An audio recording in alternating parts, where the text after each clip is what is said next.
Hello, ladies and gentlemen. It's Timothy here with Jank Diver Gaming, and today we're taking a look at our Kaladesh Remastered update for the Unrestricted Cube.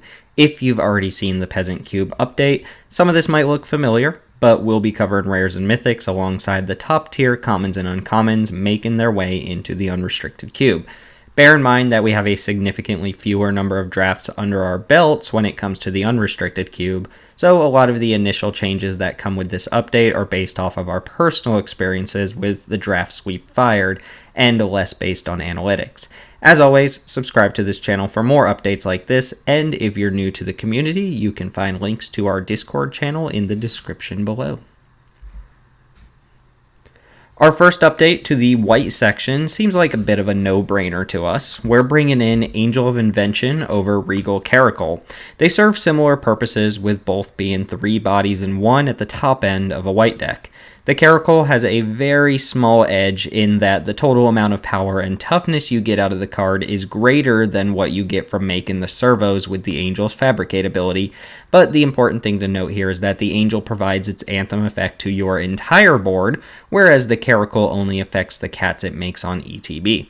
Add to that the fact that Angel of Invention puts an evasive body on board with the option of making that body even bigger if the situation calls for it, and we've got a pretty clear case for subbing out the Regal Caracal in favor of a better version of this same package. Next up is an addition that actually made its way into the Peasant Cube, Fairgrounds Warden. While our case for including this in the Peasant Cube was pretty obvious in that we didn't have access to an effect like this on Arena at the Peasant Rarity, that's not actually the case for the Unrestricted Cube. We already have Skyclave Apparition in our white section, which is typically better than Fairgrounds Warden, and we've got access to Deputy of Detention in our Azuria section. However, one thing we've noticed is that our initial list for the Unrestricted Cube has just a bit too much fat at the top end of most colors. We simply don't need as many 4, 5, or 6 mana spells in our colored sections as we initially led with, so we're looking at what we can trim moving forward. Bossery's Lieutenant is a strong card, no doubt, but cutting a 4-drop for an interactive 3-drop seemed like the right move, and giving white another creature that plays well in a control deck felt good, so Fairgrounds Warding is getting its time in the spotlight here as well. The next swap will see a change in our selection of white sweepers from Realmcloak Giant to Fumigate. Honestly, most of the white sweepers we have access to are comparable, ranging from 4 to 5 mana to destroy all creatures with some minor upside or strange nuance. Cast Off, the adventure half of Realmcloak Giant, is a fairly generic board sweeper with the upside that you have access to a 7/7 Vigilance later in the game. It's decent upside for sure, but a 7/7 Vigilance for 7 even as a free card isn't unbeatable. Fumigate is similar, 5 mana at sorcery speed to sweep the board, but you gain a life for each creature that gets destroyed from this effect. Sweepers are often your out to a fast start from a creature-based deck, and often your life total dips pretty low by the time you get to cast your sweeper. So even once you've wiped the board, your life total is low enough that a stray hasty creature or burn spell can still take you down. Fumigate helps mitigate this to some degree, as it fronts you a little bit of life in addition to taking out all the creatures, and in a stalled out board, Fumigate can sweep up and put your life total way out of range. The sweepers are largely interchangeable in white, but Fumigate's powerful enough that we wanted to cut one to make room, and we landed on Realmcloak Giant as that cut. Leaning into white's go-wide aggressive nature, we're bringing in SRAM's expertise from the new set, which is 4 mana for 3 1/1 servos and a free spell that costs 3 or less from the hand. The expertise cycle is fun and interesting, so most of them will be coming in, and this sorcery leads to some explosive starts where you just dump a bunch of bodies on the board. Cards like this really lend themselves well to the multiple anthems floating around the white section, which is ironic given that the card we're replacing is Glorious Anthem. It's the weakest anthem effect we have, and we have quite a few, but between Angel of Invention, Banalish Marshal, Tristani, etc., we felt like we could cut the most all-in anthem effect and stick to the more interesting ones for now.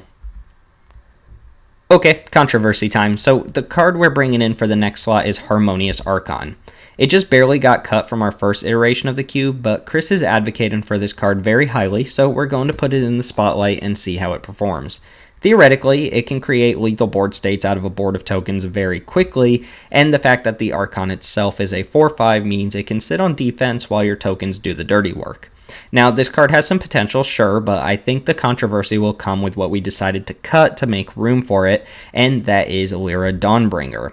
Not only is Dawnbringer a great creature, but it's iconic of Dominaria, a set myself and Chris are both quite enamored of. Our reasoning for cutting Lyra is twofold. First, the aggro decks are struggling a decent amount, so we want to cut back just a bit on top-end threats that stabilize too hard against aggro decks. A 5/5 lifelinker is sometimes insurmountable for the aggro deck, so we're moving her in a small effort to give aggro decks more breathing room. Second, we feel that the other white options at 5 CMC stabilize fairly well on their own, and this includes the 6-mana Archon. While Lyra is best at shutting down aggro, the other white top-end creatures can fill that role well enough, and the Archon deserves its time in the limelight. Hanged Executioner is next, and it's one of those cards that can be accurately described as just fine. It is 2 flying bodies for 1, and eventually removes a creature from the board, but it's clunky enough that it never quite reaches bomb status. But of course, not every card has to be a bomb, and the 2-in-1 nature of the Executioner is something that white decks packing Anthems are happy to have.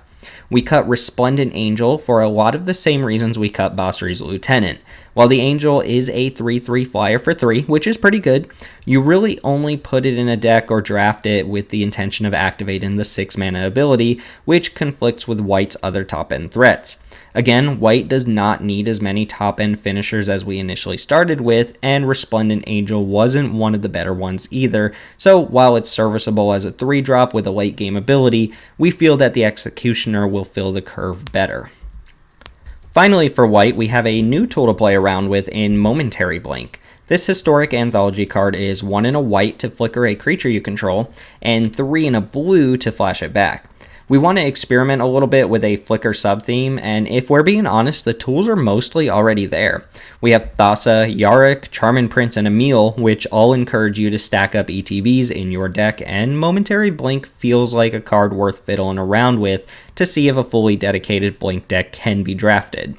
Valorous Stance is out, which isn't necessarily bad, but falls behind white's enchantment-based removal. Yes, Valorous Stance has a secondary mode of giving a creature indestructible, but that effect is also covered by some of white's protection creatures. One of the most iconic control cards to come from Kaladesh block is Torrential Gearhulk. It's one of the best flash threats you can ask for, as a 5/6 flash for 6 is already a pretty strong body, but on top of that, you get to free roll an instant from your graveyard when it enters the battlefield. Control decks have also been one of the early front runners of the cube, and part of that is the instant speed interaction we have access to. Gearhulk is one of the better win cons you can have in a hard control deck, as it will often flash back a counterspell while putting a huge threat on the board. While we normally make cuts within the same CMC range for the new cards, we removed Sphinx of Foresight to make room for the Gearhulk. The Sphinx is unexciting, to say the least, and overshadowed by most of the other flyers at 4 or 5 CMC. Its turn 0 scry text is cute, but more of a bonus than an actual incentive to draft the card.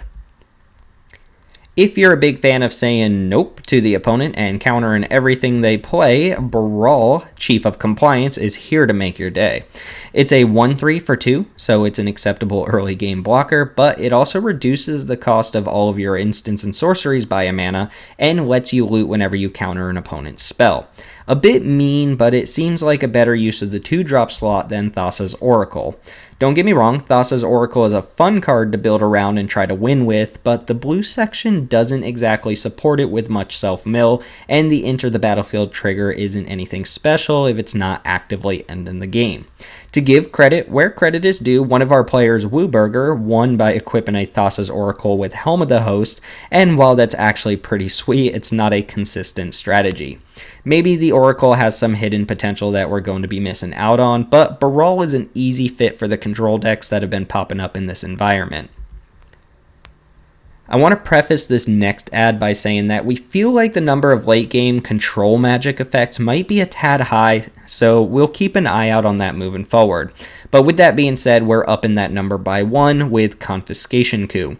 It's a sorcery with some fancy energy text, but it's essentially 5 mana to permanently take control of a creature or artifact with CMC 4 or less. Stolen by the Fae hadn't stood out in any meaningful way, and simple math will tell you that stealing small creatures is better than bouncing them, so that's the swap we went with. I would like to hear some feedback on this sort of effect though. If the control magics feel too abundant, we could stand to cut some with our next update. We already talked about the white expertise, and the blue one is just as exciting. For 5 mana, Baral's expertise bounces 3 creatures or artifacts, and spots you a free spell of CMC 4 or less. It's a huge tempo swing, and if you can take advantage of the free spell, you can turn the game completely around. Keep in mind, you can even bounce one of your own creatures as one of the targets for this spell, and then recast that creature as your free spell. That won't come up often, but it's something to keep in mind. Our cut was River's Rebuke, which is fine, but in many games will cost more mana for less of an effect. Unless River's Rebuke is bouncing 4 or more permanents, it's actively worse than Baral's expertise, and the free spell off the expertise really pushes it over the top. 3, 2, 1. As far as card draw is concerned, efficiency and card selection is often better than raw card advantage. We believe this to be the case with Glimmer of Genius, which we're subbing in over precognitive perception.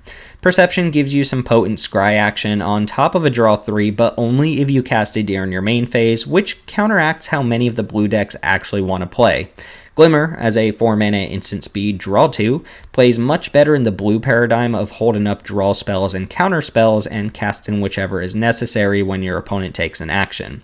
The extra energy could actually matter for a small number of other cards, but as with the Peasant Cube, it's not really a consideration in why we've added Glimmer to the cube. We just wholeheartedly believe it's better than precog. Wrapping up our blue section, we're bringing in Ghostly Pilferer, which we can keep pretty brief. Blue has so many top end game winners that we wanted to cut one for a smaller early game tempo creature, and while Pilferer isn't ideal, it fits the bill and plays well against planeswalkers as a pseudo unblockable creature. The blue win con we removed is Kiora Best the Sea God, which is a huge offender in how often it ends the game in an unexciting and uninteractive way. Yes, we're playing with rares and mythics, so powerful cards are expected, but our focus is on balancing the cube so that players are making meaningful decisions and have ways to interact with players. We avoid hexproof and protection for the most part, and the 8/8 hexproof token already takes away some of the avenues to dealing with a card like this. On top of that, the second chapter steals a permanent, a play space which is already filled with Agent of Treachery and some of the control magic effects. And even worse, the saga has a third chapter that locks your opponent down for a couple of turns. It's an extremely unfun card that just does too much, and I'm personally happy it's gone. Moving on to black, we'll start with a card I'm sure most people are expecting to make it in. That card is Fatal Push, a flexible removal spell that bridges the gap between early game and mid game creature removal. I do want to warn against overrating just how good Fatal Push will be in this environment. People are used to taking this card in constructed formats where enabling Revolt is as easy as cracking a fetch land. We've got much less of that overall in this cube, but even so, if you really need your push to take down a 4-mana creature, you should be able to find a way to have Revolt active. We removed Inscription of Ruin, which was a last-minute filler card we included in the first list. It's flexible, but none of the modes are excellent, and the kicked version of the spell isn't even guaranteed to be great when you do get to pull that off. Let's talk about the next two cards together because they fill a similar space in the cube as black aggro creatures. Glint, Sleeve Siphoner, and Scrap Heap Scrounger are both good beaters to have on turn 2 for your aggro decks, with Siphoner providing a bit of card advantage and Scrounger offering a good recursive body against control decks. Siphoner is likely the weaker of the two additions since there isn't much extra energy to get it going right away, but even so, a 2/1 menace that puts you up a card after a couple of attacks isn't anything to scoff at. Scrounger uses some of your graveyard equity but offers a persistent body that hits early and comes back later to do it again.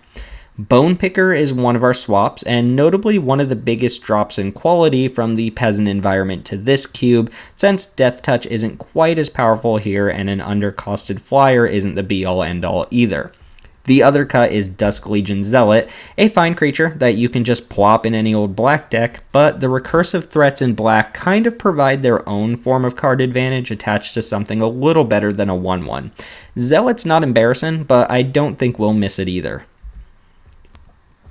With Woe Strider already occupying the role of a free sacrifice outlet with some upside, we had to ask whether or not it'd be necessary to include Yahenni, Undying Partisan, a similar 3-mana creature that grows when your opponent's creatures die, but more importantly, sacrifices creatures for no cost.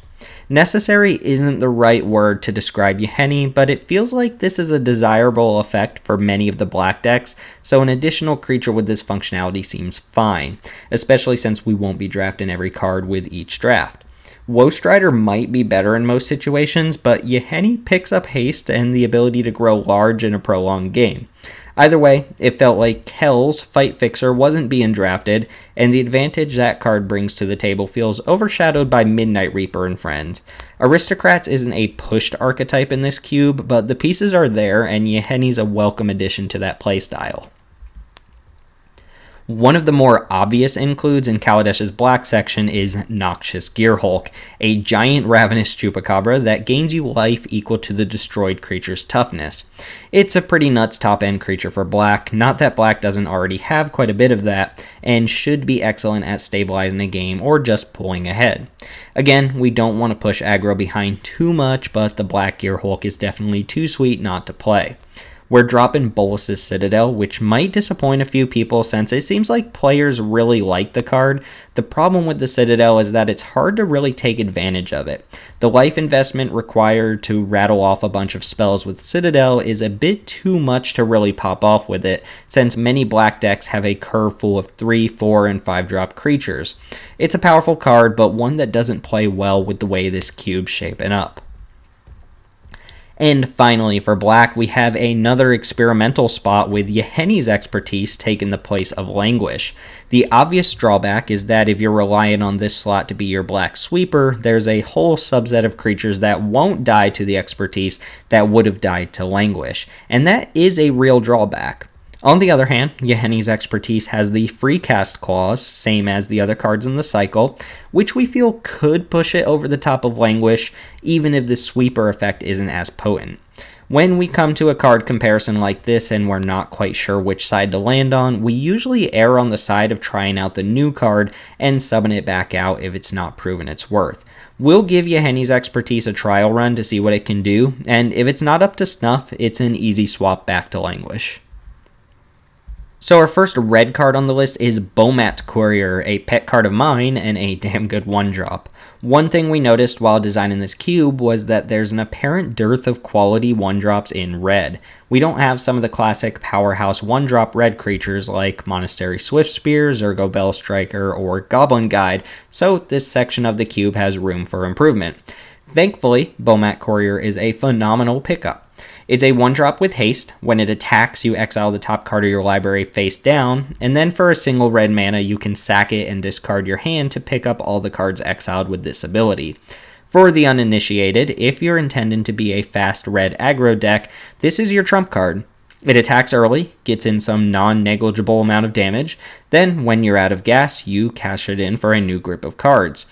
When you draw it on turn 1, you can often stockpile 2 or 3 cards under it, and remember, you can attack and sacrifice before damage to sneak an extra card when it's no longer safe to attack. The combination of card advantage with an early game attacker makes this one of your premium cards for the aggressive red decks. Goblin Dark Dwellers is out, as it's not very well supported, and not even that good if we were to support it. Speaking of premium red creatures, next on our list is Kari Zev, Skyship Raider, a 1/3 with menace and first strike that makes a 2/1 Ragavan monkey token that attacks alongside her. When unopposed, Kari Zev functions as a 3/3 across 2 bodies for just 2 mana, with the evasive abilities on the more important body. It plays well with Torbran and board pumps and puts your opponent under a clock early in the game.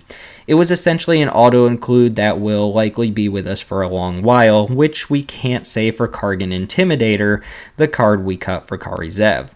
Maybe Intimidator didn't have its time to shine, but it seemed more like a card you could put in a red deck instead of a card you actively wanted to play.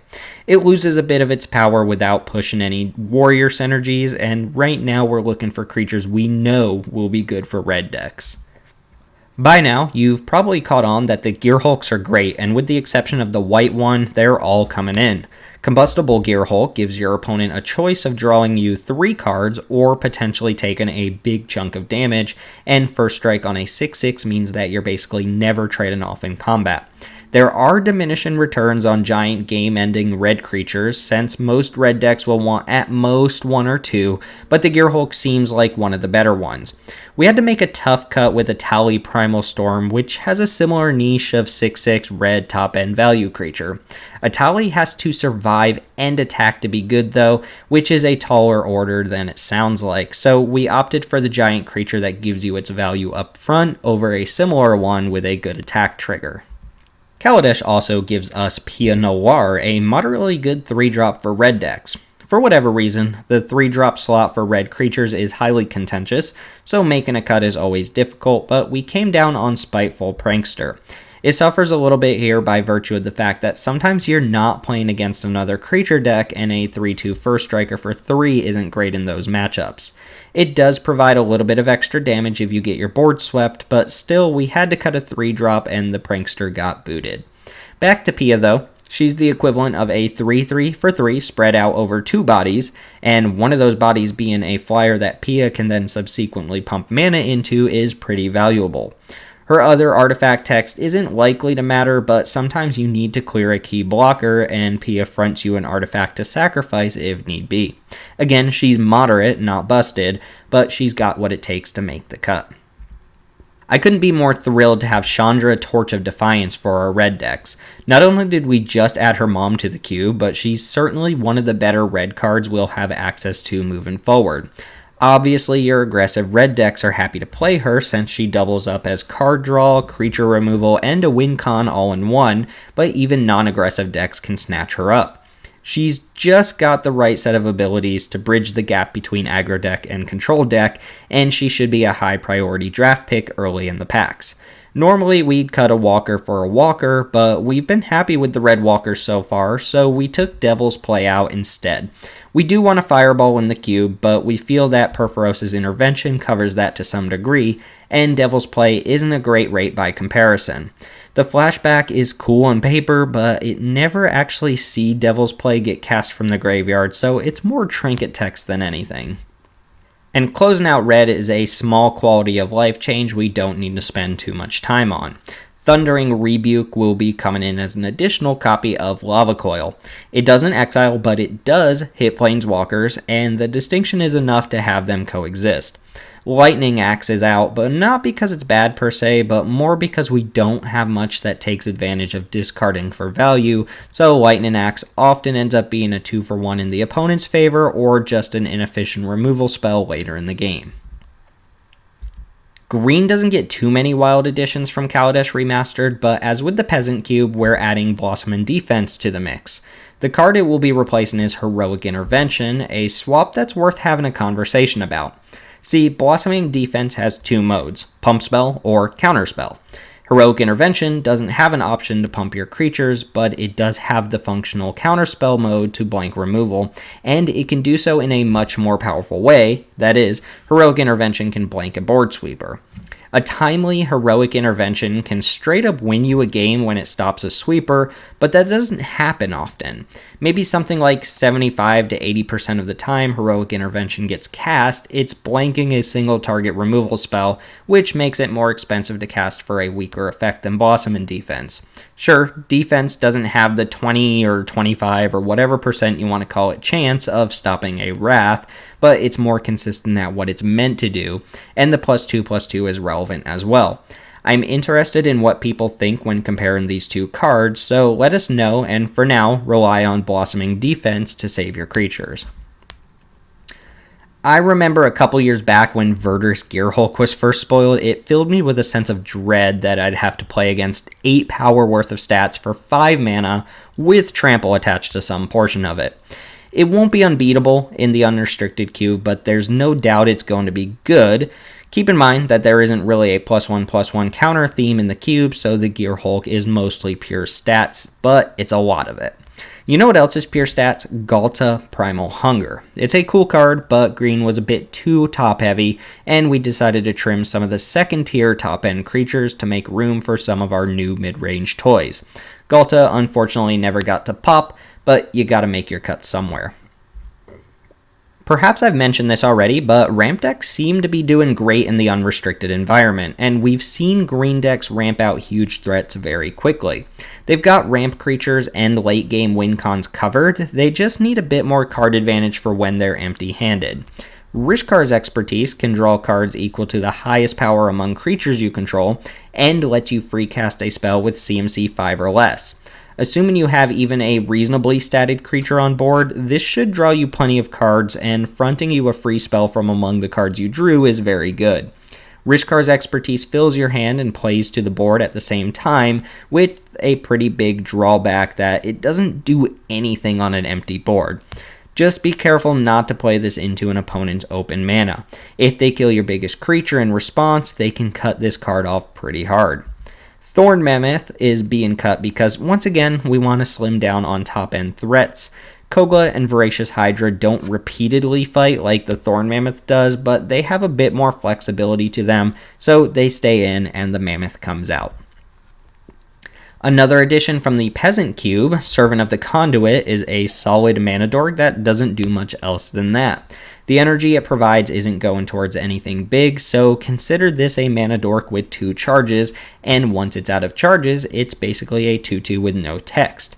Due to the existence of planeswalkers, you're usually much happier when your mana dork can attack and deal damage, so Servant of the Conduit felt like a good replacement for Overgrown Battlement, which plays a more defensive role, but ironically leaves you defenseless when it's your time to start attacking. Finally, we cut Vivian Arcbow Ranger for a number of reasons. The triple green requirement on this planeswalker really does it in, and the green creatures are burly enough, with plenty of them that fight on their own, that Vivian didn't seem like it was doing anything that the green cards couldn't already do on their own. This freed up a spot to try out something we're a little skeptical about. That's Constructed Powerhouse Collected Company, which we passed on for the first release of the cube. Seeing how some of the creature-based decks play out, it looks like some decks would be ecstatic to play Coco, but there are some caveats to keep in mind.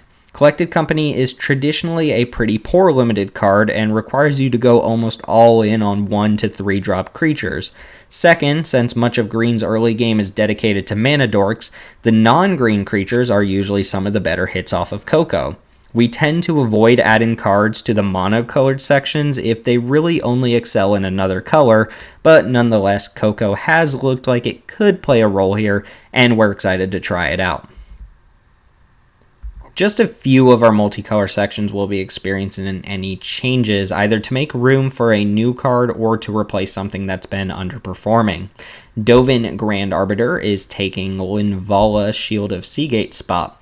Dovin feels like it gels with what Azorius decks want to do much more than Linvala, which is essentially a 3/3 flying version of Selfless Spirit with some largely irrelevant party text. Blue-white has settled very readily into the realm of control, and most blue-white decks don't care much about efficient mid-range creatures. Dovin, while also not a card that's going to blow Azorius out of the water, does fit the color pair's playstyle much better, giving you a source of Thopters and a minor amount of life gain. Sure, Dovin's not exceptional, but it's a planeswalker you can play early, which can't really be ignored, and it matches up surprisingly well against other walkers due to the 1/1 flyers it puts on board. Dimir will welcome in Drown in the Loch over Tyrant Scorn, which look like similar cards but play out much differently from one another. While Tyrant Scorn excels at dealing with threats in the early game, it's basically an unsummon against late game threats, which is not a reliable plan to deal with something. Drown in the Loch is almost the opposite. It basically never gets cast early since it requires cards in your opponent's graveyard, meaning it fumbles as an early game removal spell or a counter spell. But where it fails at that, it makes up for it by being perhaps the most versatile 1-for-1 answer in the late game, countering anything or destroying any creature once players start trading resources. The thing is, the black section already has plenty of ways to shrug off early game creatures, so it felt like we could substitute Tyrant Scorn for something that pays off the blue-black control decks for making it to the late game. Note that we considered Enter the God Eternals, which is an excellent card, perhaps better than either of these 2-mana instants, but it felt a bit too brutal against the aggro decks, at least for now.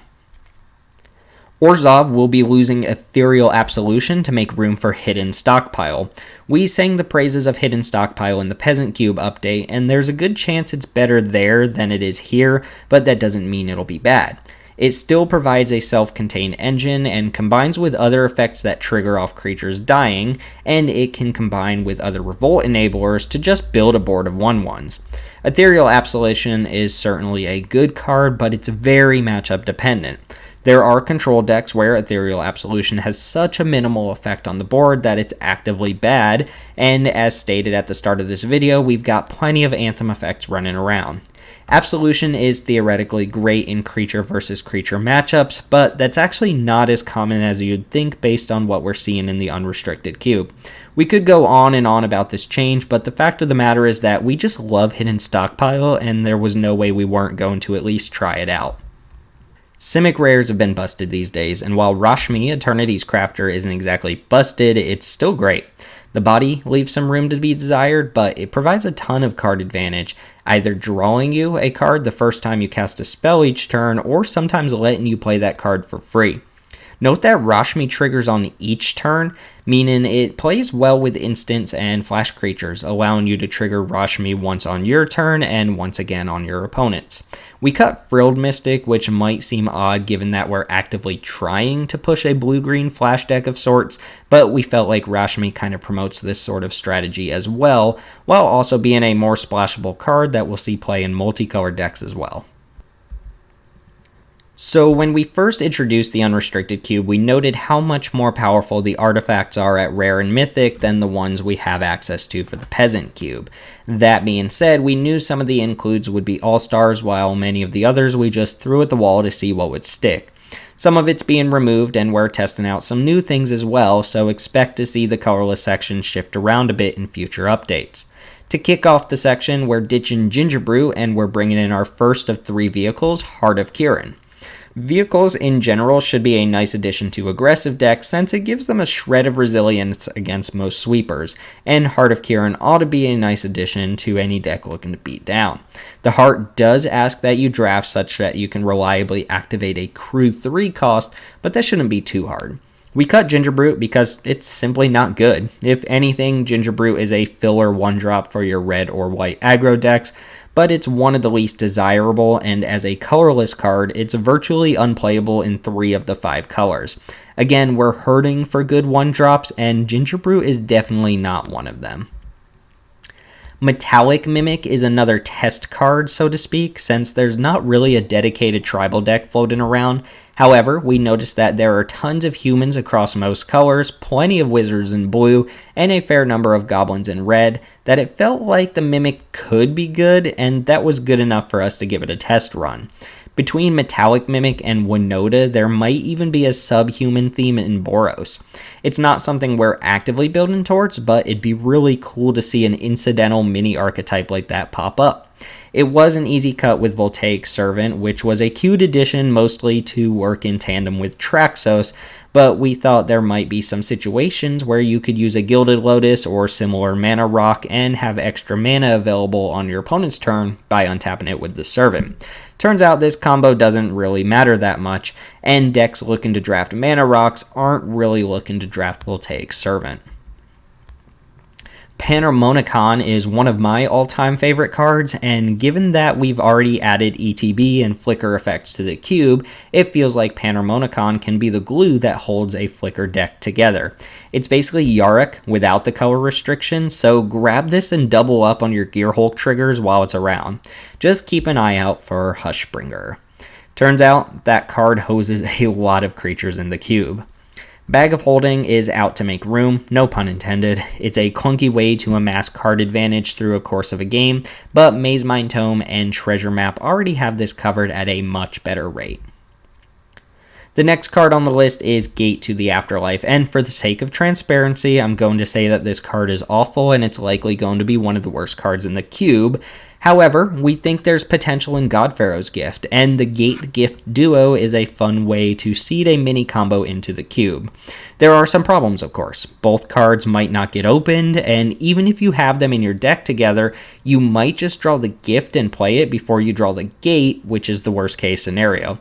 Even so, remember that Gate to the Afterlife can grab Godpharaoh's Gift from the graveyard if it gets destroyed the first time around. However, getting 6 creatures in your graveyard is a tall order, and the Gate as a standalone card doesn't really pull its weight, but with all the drawbacks in mind, we wanted to test the card to see if it surprises us. It likely won't, but hey, we've been surprised before, so we're willing to give most things a shot. Captain's Hook is walking the plank. We started off with a bit too much equipment, and Captain's Hook just doesn't compare well to the other options. It suffers a bit more than your typical equipment in that if the equipment itself gets destroyed or bounced, the hook destroys the equipped creature. It's a pretty big drawback, and the upside doesn't really make up for it. The other piece of equipment we're axing, or sorting, if you will, is Sigiled Sword of Valoron. The bar for equipment is surprisingly high, and it turns out that expensive equipment, which serves the sole purpose of making you better at creature combat, doesn't quite stack up. Yes, an unopposed Sigiled Sword can win the game very quickly, but it does little to catch you up when you're behind, and it's easy for control decks to exploit clunky equipment. To take its place, we're bringing in Sky Sovereign, an absolute house of a vehicle. It's enormous when you crew it, it shoots down creatures and planeswalkers when it attacks, it fronts you a bolt when it enters the battlefield, and on top of that, you get all of the advantages we've already mentioned that you get for playing vehicles. You get the downsides too, since Crew 3 won't be active every single time, but there's no denying the power level of this card, and we expect to see it on the battlefield often. Perhaps not as flashy, the final vehicle is Untethered Express, which is still a powerful beater in this environment. Adding this is a nod to aggro decks, and much of what I've already said about Heart of Kiran and Sky Sovereign is true here as well, albeit in a less evasive package. The upside of the Express is that Crew 1 is easily attainable with just about anything, so it should be able to attack early and often. Hopefully it, along with the other vehicles, provides a different angle of attack for the aggro decks to gain some percentage points. Akroma's Memorial is out as a prime example of cards that didn't quite stick. The ramp decks that would theoretically be playing Akroma's Memorial already have access to a wide array of top-end threats to end the game with, and not many other decks want this. Similar to how Gingerbrew is functionally a red or white card that those decks don't really want, Akroma's Memorial is a green card that the green decks don't really need to draft, and that's enough to justify removing it. I have personally been so overwhelmingly impressed with Relic Amulet in Zendikar Ryzen draft that I've personally advocated for trying it out here as well.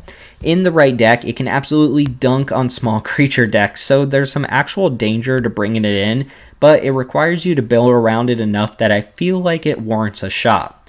This card has been impressive in the Peasant setting, where creatures are key, so we'll see if that carries over to an environment where you might run into a creatureless deck. Note that Relic Amulet does not hit Planeswalkers, so how good this is in creature-based matchups is balanced out by how bad it can be in control mirrors. It's taken the place of Transmogrifying Wand, a card that's never been cast and only ever been drafted because you're not allowed to skip draft picks. One can theorize situations where the wand is good, but those situations don't happen often enough that you're actually incentivized to draft this card. Relic Amulet kills creatures without creating Angry 2/4, so I'll let you do the math on this exchange. And to put a bow on everything, we've subbed out Mirage Mirror for Ether Hub. The mirror is another one of those quirky artifacts that can do some silly things in a match, but probably shouldn't be drafted or sideboarded in very often. We view our artifacts and lands as one large colorless section, so we felt fine pulling out the mirror for Ether Hub. Hub is basically a one-shot mana fixer, which is sometimes all you really need in your multicolor decks, but interestingly enough, some of the energy cards like Confiscation Coup or Glint Sleeve Artisan can use the extra energy to good effect. It's not archetype defining, but it's playable, certainly more so than Mirage Mirror. And with that, I want to mention that we gave the dual lands the same overhaul treatment as the Peasant Cube, matching the types of dual lands available in each color to what the color pair is typically trying to do. This means tap lands with upside for mid-range and control decks, and more untapped lands for aggro and beatdown strategies. We won't go over the entire list, but just know that the land section won't necessarily line up across every color pair. Is that it? I think that's it. That's every change being made to the Unrestricted Cube with the Kaladesh Remastered update. Remember that this cube is still in its infancy, and this is actually the first major update since we premiered the list. That means your feedback will likely drive how this cube shapes up moving forward, so leave a comment below if you feel like we're missing anything important, or come join us in the Discord community to voice your opinions and draft with us. Links are in the description below, and remember to subscribe to the channel for more updates like this. Thanks for watching. My name's Timothy with Jank Diver Gaming, and I will see you all next time.